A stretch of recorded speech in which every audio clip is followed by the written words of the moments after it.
에베소서 2장 1절에서 예수님께서 허물과 죄로 죽었던 우리를 살려주셨다라고 말씀하셨고, 이어지는 2절에서는 예수님께서 우리를 구원해 주시기 전에 허물과 죄로 죽었던 삶이 구체적으로 어떤 삶이었는지에 대해서 설명하고 있는 구절입니다.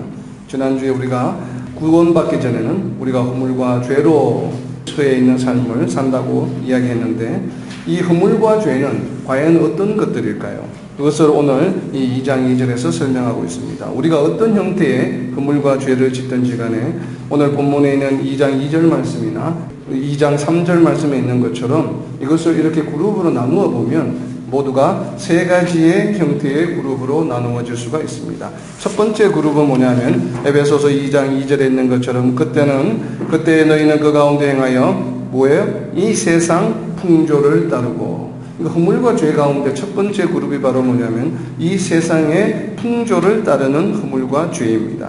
그리고 두 번째는 보면 2절에 이어서 공중의 권세 잡은 자를 따르는 죄입니다. 그리고 세 번째는 에베소서 2장 3절에 보면 육체의 욕심을 따르는 죄를 말해요. 그래서 다시 정리하면 세 가지가 있는데 세상 풍조를 따르는 것과 그리고 공중의 권세 잡은 자를 따르는 것, 세 번째는 육체의 욕심을 따르는 허물과 죄입니다. 그래서 오늘은 특별히 먼저 세상 풍조를 따르는 죄에 대해서만 살펴보고자 합니다.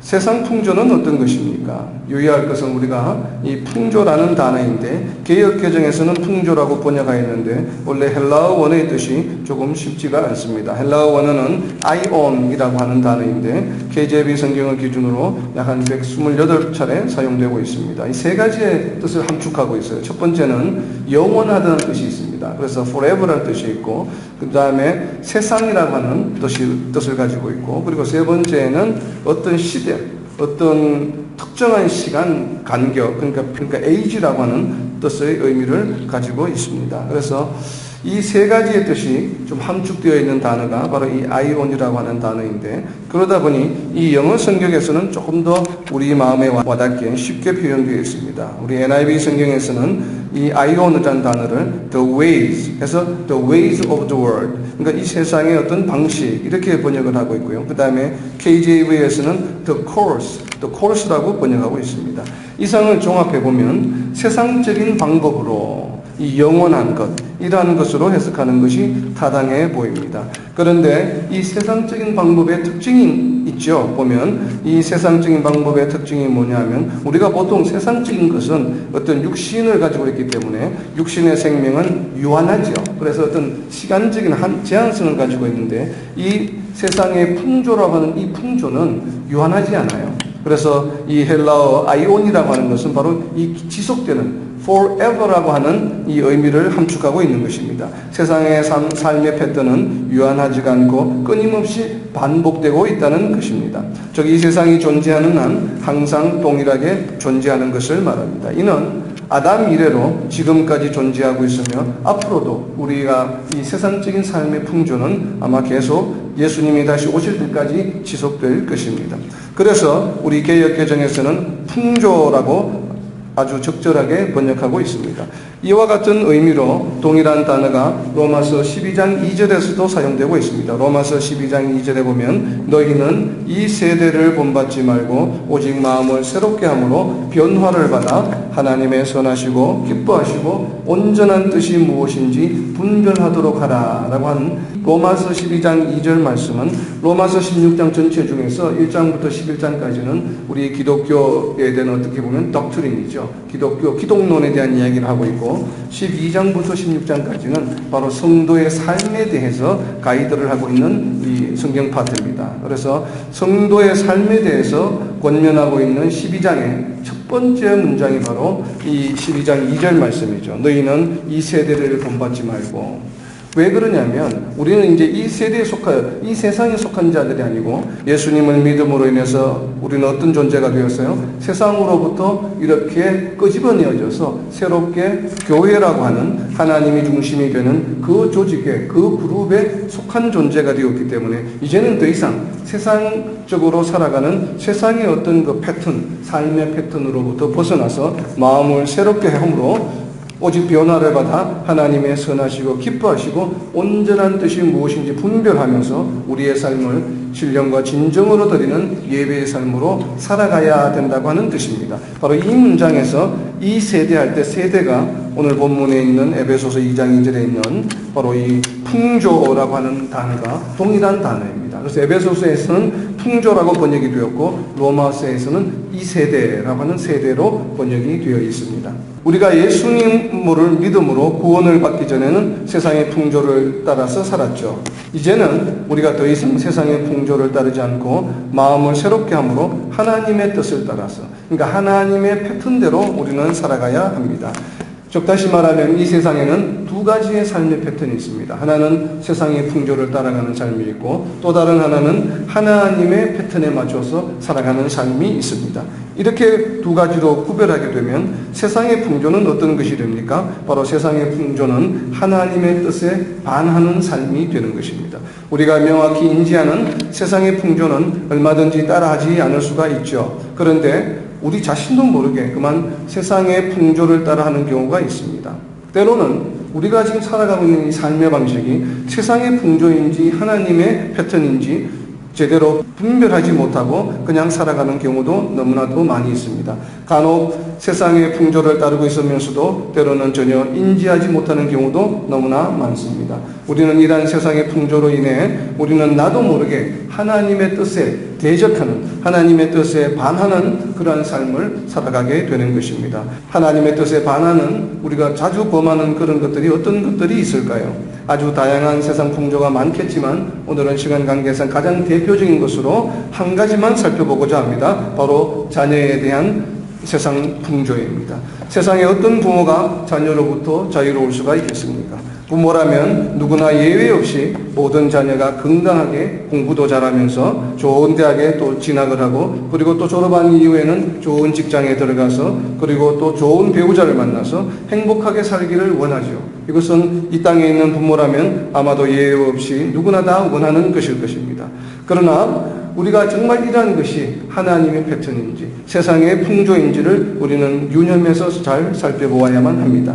그리고 때로는 어떤 부모님들은 자기의 온 삶을 그냥 자녀에게 올인하는 경우가 많죠. 모든 삶의 패턴이 자녀의 중심으로 돌아가는 가정도 많습니다. 우리 교회 안에도 그런 가정들이 얼마든지 있죠. 성도들 가운데서도. 그래서 도가 지나쳐서 때로 하나님보다 자녀를 더 사랑하는 경우도 있습니다. 그런데 우리는 정말 이와 같은 상황들이 얼마나 심각한 상황인지를 인지해야만 합니다. 왜냐하면 마태복음 10장 37절입니다. 아버지나 어머니를 나보다 더 사랑하는 자는 내게 합당하지 아니하고 아들이나 딸을 나보다 더 사랑하는 자도 내게 합당하지 아니하며.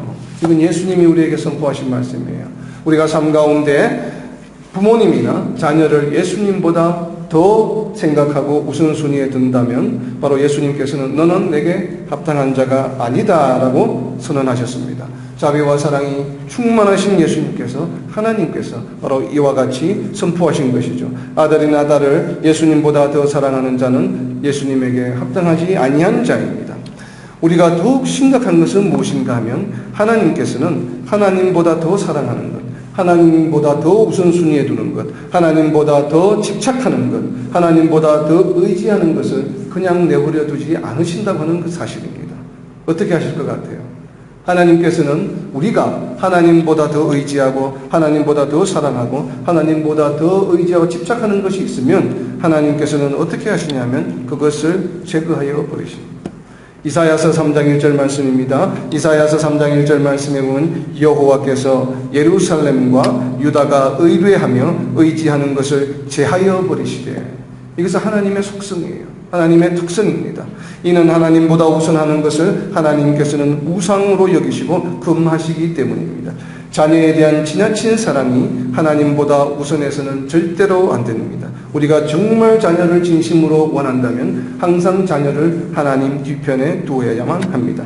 그리고 자녀를 양육함에 있어서도 그 우선순위가 대단히 중요합니다. 그런데 우리는 자신도 모르게 말씀 교육보다는 세상의 교육을 우리 자녀들에게 우선시하는 풍조를 따르고 있습니다.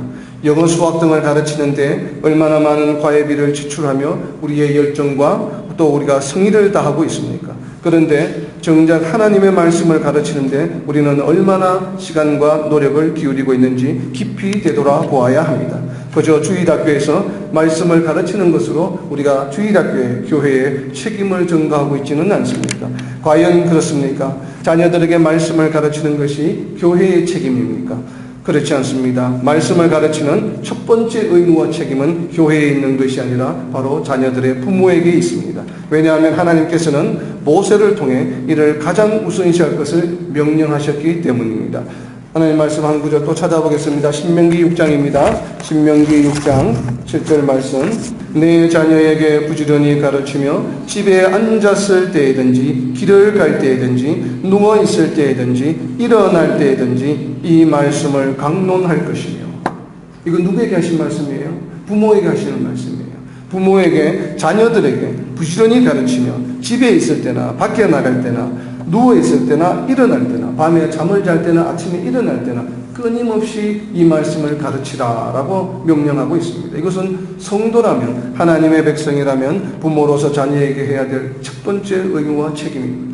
무엇을 가르치라고 했어요? 마음을 다하고 뜻을 다하고 힘을 다하여 내 하나님 여호와를 사랑하라라고 하는 것을 가르치라는 것이에요. 그냥 하나님을 사랑하라고 하는 것은 그냥 단순하죠. 한마디만 이야기하면 될 것을 왜 앉아나 서나 나가나 들어오나 자나 일어나나 가르치라고 할까요? 그런데 그 가르치라고 하는 그 말씀을 보면 7절에 보세요. 말씀을 어떻게 하라고요? 이 말씀을 강론할 것이며. 사랑한다고 가르치면 되는데 그것이 무슨 강론할 게 있어요. 강론이라고 하는 것은 강의하여서 논정하라는 얘기예요. 하나님을 사랑하라고 하는 것을 가르치는데 그냥 하나님을 사랑해 이것이 아니라는 얘기예요. 강의를 하라는 얘기예요. 하나님을 사랑할 수 있는 마음을 생기게 하고 하나님이 어떤 분이신지를 알게 하고 하나님을 왜 사랑할 수밖에 없는지를 논정하라는 얘기입니다. 어떻게 논정해야 될까요? 창세기로부터 요한계시록 이르기까지 이 말씀을 가지고 열심히 묵상하고 연구한 다음에 그 말씀으로 왜 하나님을 사랑해야만 되는지 하나님이 어떤 분이신지를 강론하며 논정하며 가르치는 얘기예요. 이것이 일반 세상의 부모들과 성도로서의 부모와의 차이점입니다. 가장 첫 번째 차이점이에요.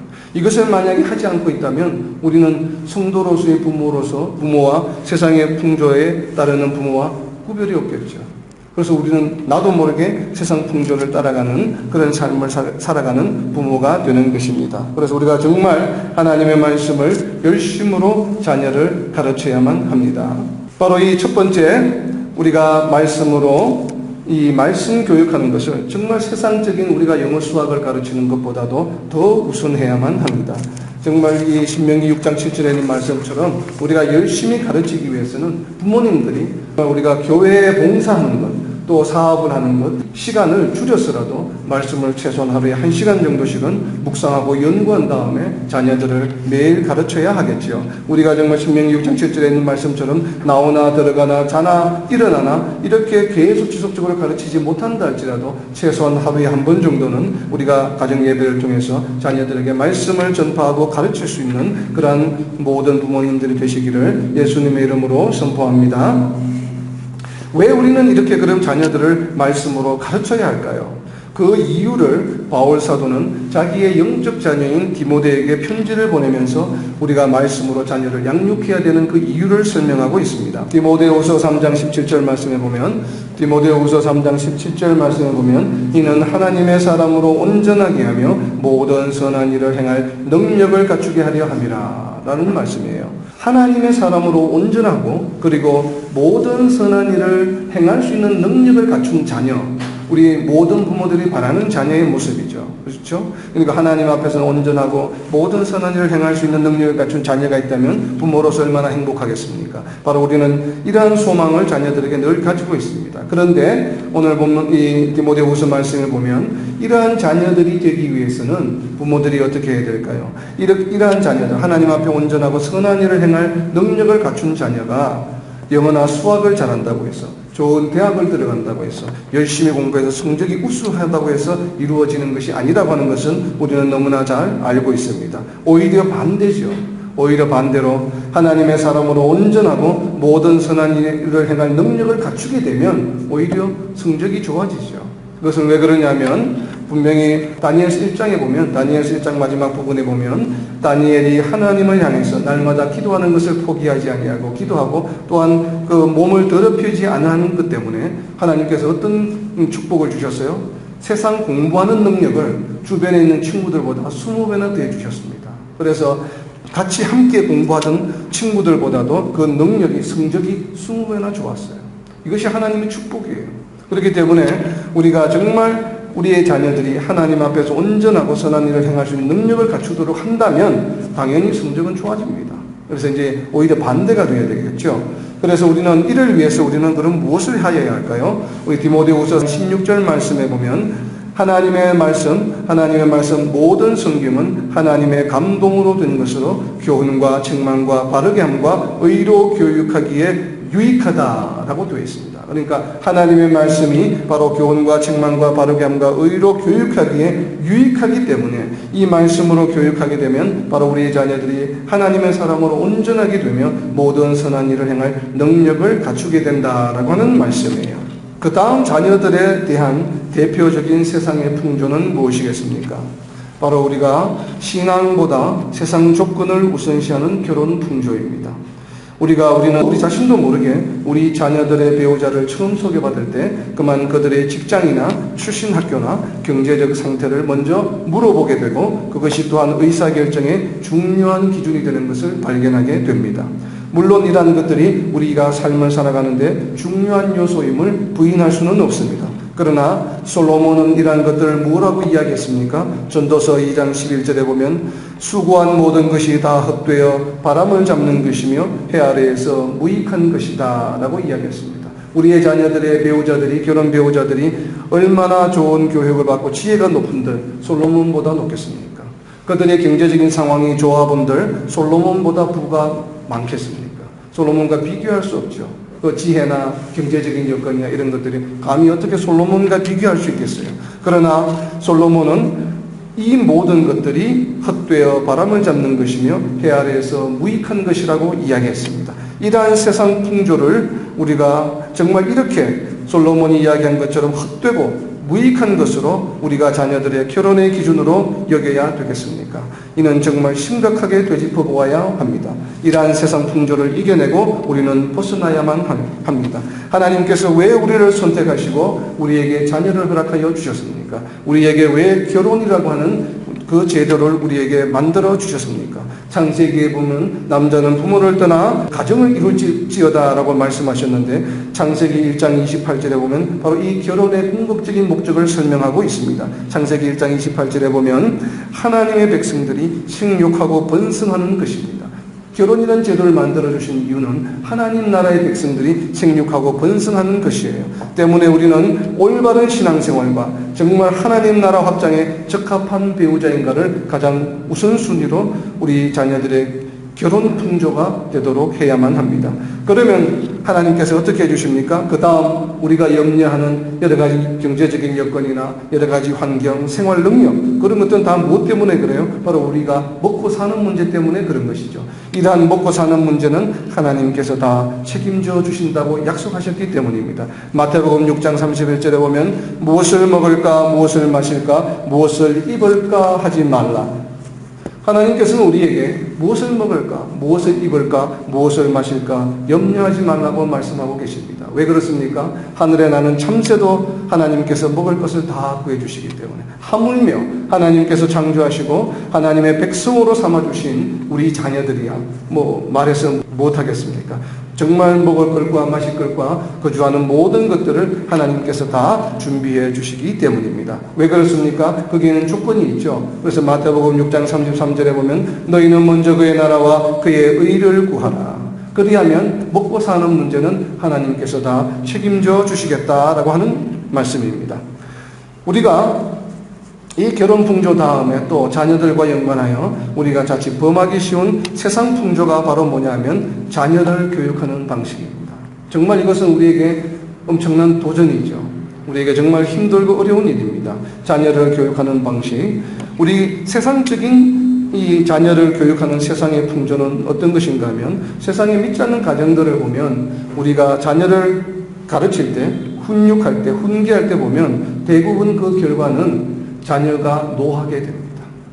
그러니까 자녀가 순종하고 반성하고 막 이렇게 하는 것이 아니라, 그런 것보다는 부모 앞에서는 수긍하고 말을 따르는 것 같지만 그 마음속에는 뭐가 있어요? 불만과 노함과 분노가 자꾸 자라나는 것이 바로 세상 가정들이, 부모들이 자녀를 교육하는, 훈계하는 세상의 풍조입니다. 그런데 우리가 교회 안에 보면 많은 크리스천 부모들이 저를 포함해서 이로부터 참 자유로울 수가 없을 것입니다. 과연 우리는 자녀를 교육함에 있어 혹은 훈계함에 있어 믿지 않는 세상 부모들과 과연 구별되게 하고 있는가? 우리는 심각하게 되짚어 보아야 합니다. 아마 별반 차이가 없을 거예요.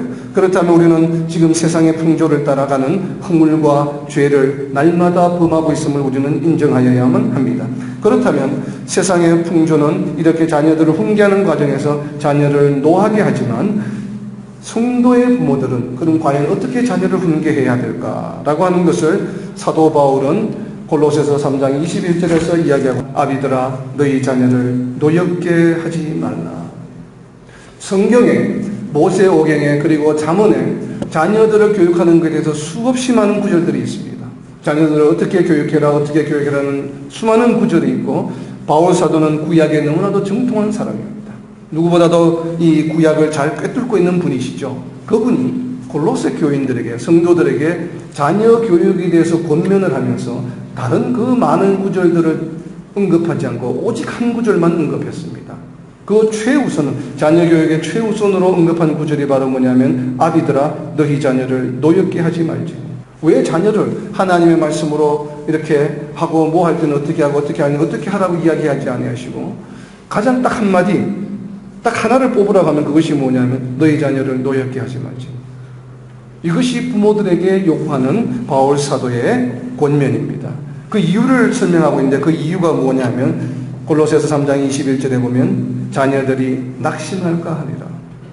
그러니까 부모가 자녀를 훈육할 때 노하게 하게 하면 그 자녀가 어떻게 돼요? 그 훈육을 노하면서 낙심하게 된다는 것이에요. 이 낙심하게 되는 것이 왜 심각한 일인가 하면, 이 자녀들이 이 노하게 되고 낙심하게 되면 뭘 하게 되냐면 세상을 포기하게 됩니다. 이것이 갈라디아서 6장 9절의 말씀이 있습니다. 갈라디아서 6장 9절의 말씀을 보면, 선을 행하되 낙심하지 말지니 포기하지 아니하면 때가 이름에 거두리라. 이게 포기하는 것이 바로 뭐냐면 낙심하기 때문에 포기하는 것이에요. 낙심하지 말지니, 그래야 포기하지 않아요. 근데 낙심하게 되면 그만 포기해버려요. 그렇게 되면, 포기하게 되면 어떻게 돼요? 열매를 맺을 기회가 없어져 버려요. 그래서 지금 갈라디아서를 통해서, 물론 이 말씀은 우리가 성도들이 선한 일을 행한 다음에 열매가 즉시 나타나지 않을 때 낙심하지 말고 계속 선한 일을 행하라고 하는데 적용되는 말씀입니다. 그 배경은. 그러나 동일한 논리죠. 우리가 낙심하지 않고 어디에? 하나님께 소망을 두라고 하는 것이에요. 우리가 분노해서 낙심하게 되면 하나님께 소망을 둘 수가 없어요. 분노와, 잘 보세요, 분노하는 것과 그리고 낙심하는 것. 낙심은 다른 말로 표현하면 뭐예요? 요즘에 우리가 많이 하는 현대인들이 많이 앓고 있는 우울이죠, 우울증. 바로 노하거나 분노 조절이 안 되고, 그 다음에 우울한 것. 이 두 가지가 돼요. 이 두 가지가 뭐냐면, 이 두 가지는 사탄의 권세입니다. 분노하거나 우울하는 순간에 우울하게 되는 것은 뭐예요? 바로 사탄의 권세에 놓여지게 되는 것이에요. 우리가 자녀가 무언가를 잘못해서 훈계할 때 자칫 잘못하면 우리 자녀를 사탄의 권세 아래로 밀어넣게 된다고 하는 것을 정말 심각하게 생각해야만 합니다. 이 분노와 낙심하게 되는 것은 바로 사탄의 권세입니다. 그래서 시편 기자는 낙심하지 말고 하나님께 소망을 두라고 노래하고 있는 것입니다. 시편 42편 5절에 보면, 내 영혼아 내가 어찌하여 낙심하며, 이것도 좀 중간에 줄이고 또 뒷부분에 보면 하나님께 소망을 두라 라고 시편 기자는 42편 5절에서 42편 11절에서 시편 43편 5절에서 동일한 말씀으로 네 영혼아 네가 어찌하여 낙심하며 하나님께 소망을 두라라고 권면하고 있습니다. 그렇다면 우리는 어떻게 자녀를 훈계하여야 할까요? 당연히 말씀으로 해야 되겠죠. 에베소서 6장 4절에 보면, 오늘 본문 뒤편에 보면 에베소서 6장 4절입니다. 에베소서 6장 4절에도 보면 바울 사도가 골로새 교회 성도들뿐만 아니라 에베소 교회 성도들에게도 마찬가지로 자녀들을 양육함에 있어서 6장 4절에 보면 또 아비들아 너희 자녀를 어떻게 하라고요? 너희 자녀를 노엽게 하지 말고, 역시나 에베소 교회 교인들에게도 자녀를 교육할 때 가장 먼저 해야 될 것이 뭐냐면 자녀를 노엽게 하지 말라. 노엽게 하지 말고 어떻게 하라고요? 오직 주의 교훈과 훈계로 양육하라. 하나님의 말씀으로 훈계하고 양육하라는 것이에요. 우리가 우리의 생각이나 우리의 가치관이나 우리의 감정이나 기분으로 자녀를 양육해서는 안 됩니다. 그렇게 양육하는 순간에 어떻게 돼요? 자녀가 노하게 되고 낭만하게 되고 바로 사탄의 권세 아래에 놓이게 된다는 것을 우리는 정말 명심해야만 합니다. 우리가 하나님의 말씀을 가지고 좀 인내를 가지고 우리가 정말 이렇게 잘 안 되죠. 잘 안 되기 때문에 우리는 어떻게 해야 됩니까? 하나님의 말씀으로 훈계하기 전에 우리가 잘 안 되기 때문에 우리는 먼저 기도로 하나님과 상의해야만 합니다. 왜 그래야 할까요? 아이들을 우리가 왜 훈계합니까? 왜 훈계할 필요성이 생깁니까? 그것은 무언가 아이가 잘못했기 때문에 그렇죠. 그런데 중요한 것은 우리는 아이를 훈계하면서도 그 아이가 무언가를 잘못했는데 그 이유를 우리는 알지 못합니다. 왜 아이가 이렇게 했는지를 이유를 알기가 쉽지 않습니다. 물론 아이가 제대로 설명하기도 쉽지 않습니다. 그렇기 때문에 우리는 아이가 왜 이렇게 행동했는지 이유를 알지 못하면서 아이를 훈계하게 되는 경우가 너무나도 많습니다. 그렇기 때문에 우리는 그것을 다 알고 계시는 하나님께 먼저 여쭈어보고 하나님께서 훈계해 주시기를 우리는 기도해야 되는 것입니다. 요한일서 3장 20절 말씀에 보면 요한일서 3장 20절 말씀입니다. 이는 우리 마음이 혹 우리를 책망할 일이 있어도 하나님은 우리 마음보다 크시고 모든 것을 아시기 때문이라. 왜 우리가 하나님께 의뢰해야 됩니까? 설사 우리가 자녀를 책망할 일이 있어도 하나님은 어떠시다고요? 우리 마음보다 크시고 그 모든 것을 왜 아이가 이렇게 했는지 그 이유를, 그 마음을, 그 동기를, 그 배경을 모든 것을 다 아시기 때문이에요. 그 모든 것을 다 아시기 때문에 어떻게 하시겠어요? 가장 합리적으로 가장 좋은 방법으로 자녀를 훈계하고 양육해 주시기 때문입니다. 우리가 우리의 말로 자녀를 양육하고 우리의 지식으로 하고 싶은 욕구가 늘 생기지만 그러나 그때마다 우리는 정말 우리보다 더 능력이 뛰어나시고 우리보다 모든 것을 더 잘하시는 하나님께서 직접 가르쳐 주시기를 우리는 기도해야만 합니다.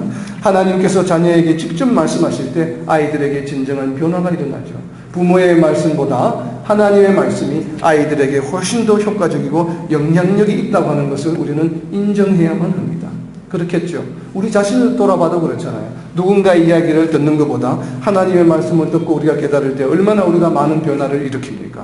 이러한 우리 내적으로 일어나는 변화를 우리 자녀들이 가능하면 이런 나이에, 어린 나이에 하나님의 말씀에 의해서 영향을 받고 하나님의 말씀에 의해서 감동을 받고 하나님의 말씀에 의해서 하나님을 찬양하게 되고 하나님의 말씀에 의해서 하나님께 기쁨으로 기도할 수 있도록 인도하는 것이 가장 좋은 우리가 자녀의 양육하는 방법임을 우리는 정말 인정하고 우리가 깨닫고 생활 속에 실천해야 되겠습니다. 이것이 바로 세상 풍조를 따르는 세상의 부모들과는 철저하게 구별되는 바로 거룩한 삶을 살아가는 하나님의 패턴을 따라 살아가며 자녀를 양육하는 방법이겠지요. 말씀을 맺겠습니다. 자녀들에 대한 세상 풍조를 따라가지 않고 구원받은 성도로서 하나님의 자녀로서 하나님의 패턴대로 자녀를 사랑하고 말씀을 가르치며 신앙을 소중한 기준으로 삼으며 자녀를 노하지 않게 하는 부모가 되기를 또한 미래의 부모들이 다 되시기를 예수님의 이름으로 선포합니다. 아멘.